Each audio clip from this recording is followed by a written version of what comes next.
Cette formation s'adresse aux agriculteurs qui ont commencé une réflexion au sujet de l'agroforesterie.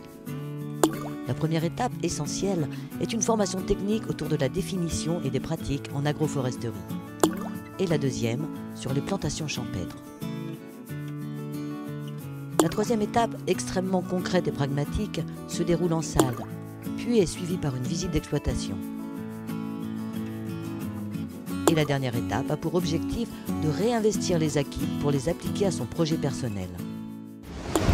Vous êtes inscrit à une formation mix digital, c'est-à-dire une formation qui associe des cours sur Internet à une présence sur le terrain.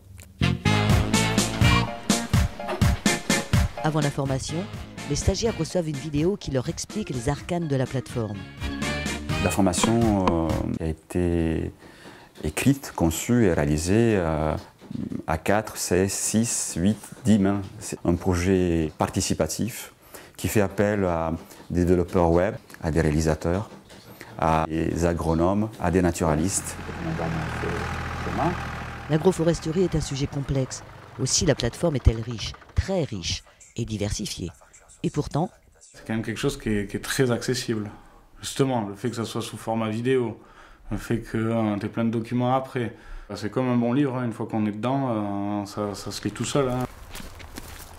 L'avantage, c'est d'arriver un peu tous au même pied d'égalité à la formation en direct. On a pu se poser des questions, avoir des questions à poser le jour du présentiel. C'est ça qui est intéressant.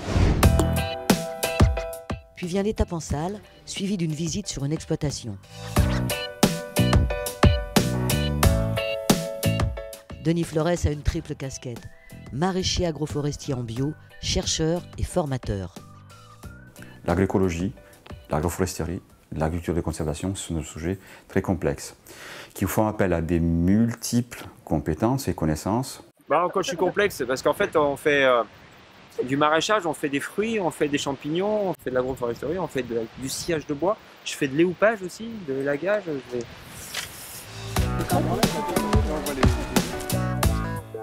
Il est sur les champignons, sur des limaçages par les canards. Il y a toujours de la recherche, des gens qui viennent placer des capteurs, des testeurs. Et c'est sûr que ça permet de mûrir plusieurs idées. L'idée, c'est vraiment d'interroger en fait, la crédibilité de ces pratiques et d'amener les gens à se poser les bonnes questions. Une cinquième partie en distanciel permet de réinvestir les acquis pour les appliquer à son projet personnel. On demande aux agriculteurs de réinvestir de manière différente les acquis. Mais à l'occurrence, pour ce type de formation-là, il y a aussi des moments de conception, de réflexion, de dessin.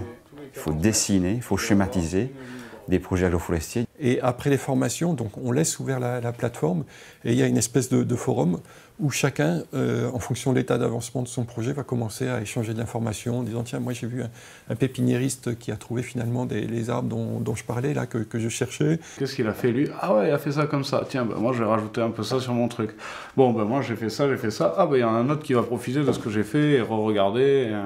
Chacun vient effectivement avec son projet sous le bras. Par la suite, quand les documents sont déposés sur la plateforme Drive à distance, en fait, les participants peuvent aussi collaborer ensemble.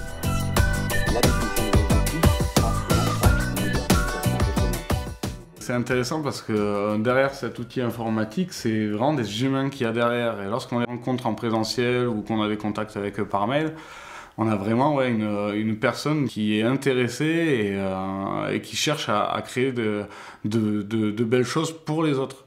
Parce qu'avant tout, c'est pour nous qui le font. Et merci, quoi. C'est un bon contenu et une belle formation qu'ils nous offrent.